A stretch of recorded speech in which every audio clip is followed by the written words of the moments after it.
So may gagawin tayong Range Rover dito guys, kasi namamalya to guys. Tapos yung unang step natin guys ay magpapalit tayo ng spark plug. So palit tayo ng spark plug. Ito guys yung parts dito sa loob. So Range Rover to guys.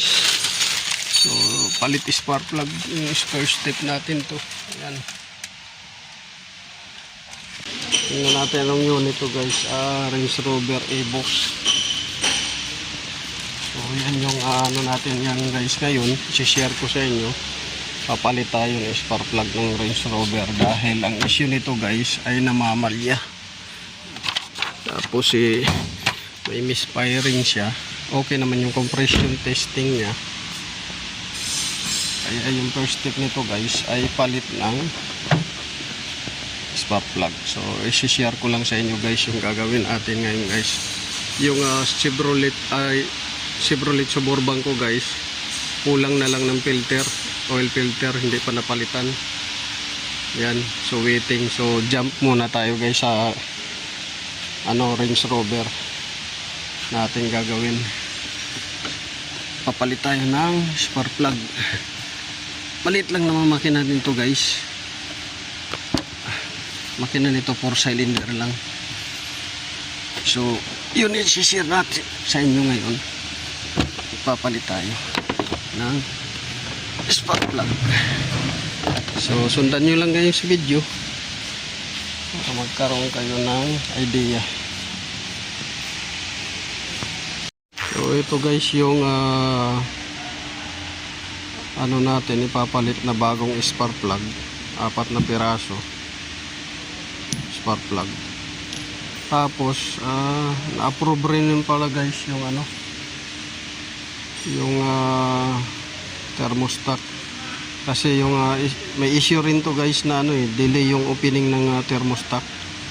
Minsan nag-open siya, mataas na yung temperature ng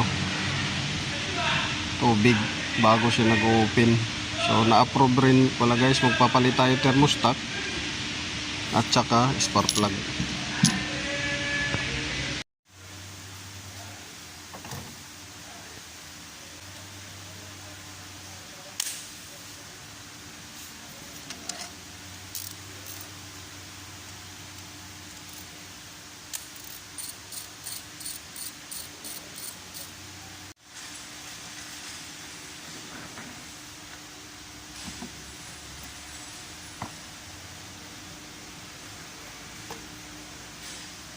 Guys, may napansin tayo, sumuka na, sira na siguro guys yung nito guys, spark plug oil seal. So yan papalitan natin ng valve cover gasket nito. I-request natin sa may-ari ito, papalit tayo ng valve cover. Dito tuyo, dito basa. Ayan, kaya pala may misfiring siya guys. Ayan So, hindi muna natin guys papalitan yan guys. I-request muna natin kung maaprubahan. So once again, this is Otto Boyson. Welcome to my YouTube channel. Mapapanood nyo rin ako guys sa Ubiq Works TV. Good morning.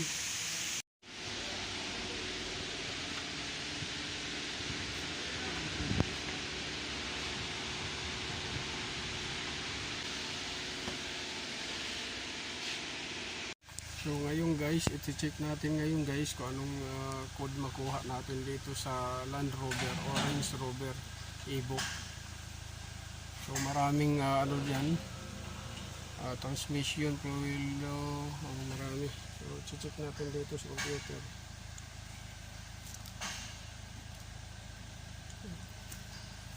Kung may overheating ba at saka misfire pa. Check natin guys kung anong makuha natin code.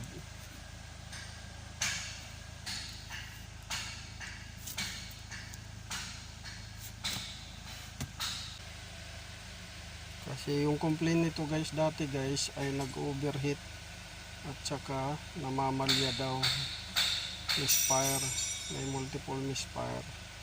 So initial natin nakita doon yung valve cover gasket sira na. tumutulo na doon sa may spark plug oil seal guys, yung langis. Tingnan natin kung tumataas ba yung ano nito, pressure. So powertrain, mayroon siya dito sa PCM. Check natin kung ano.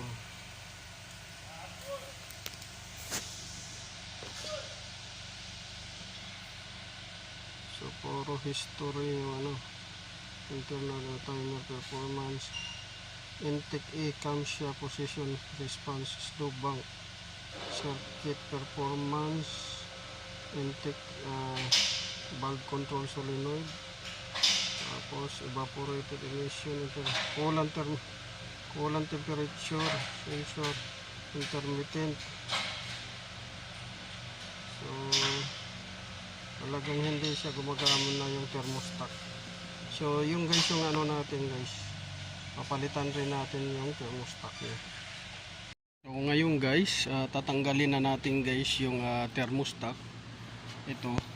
Ito yung pamalit natin. Tatanggalin na natin sa yung thermostat niya dahil nag-overheat nga.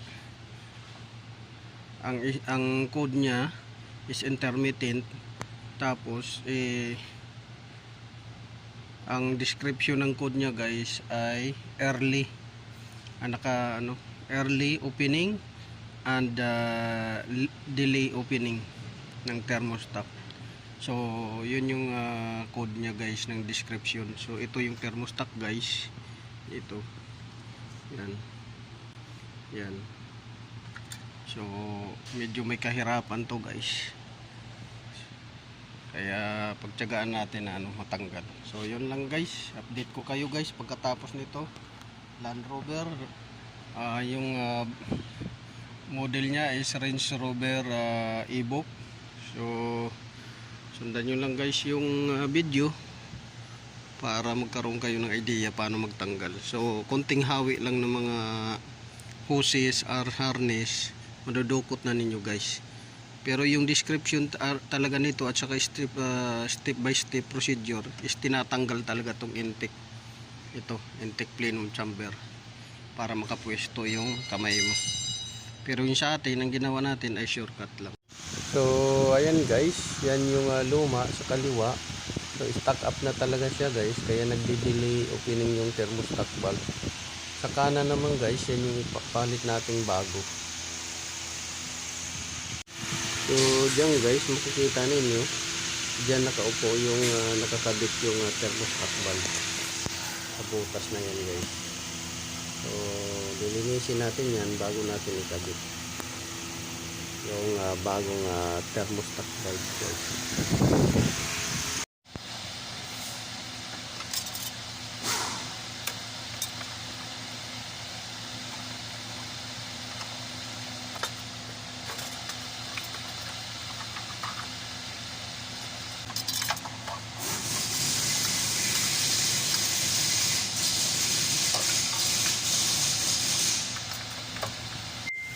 So dito guys, naikabit na natin guys yung thermostat valve.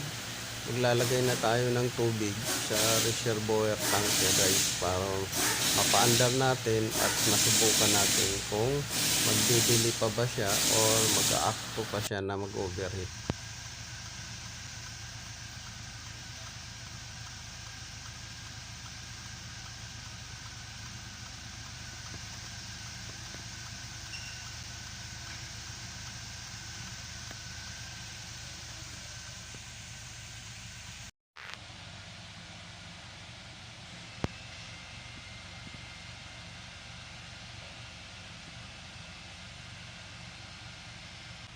So yan guys, so far so good naman guys, hindi siya nag-overheat. Okay yung opening niya, okay yung temperature ng niya,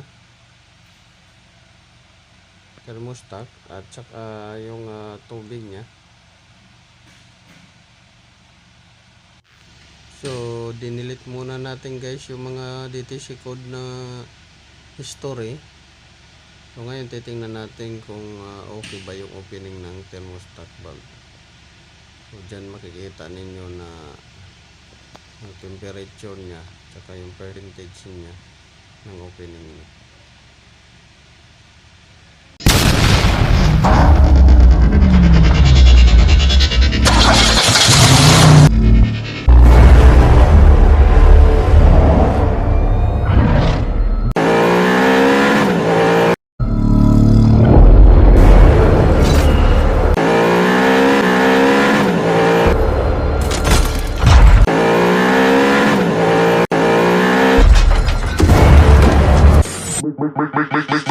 Make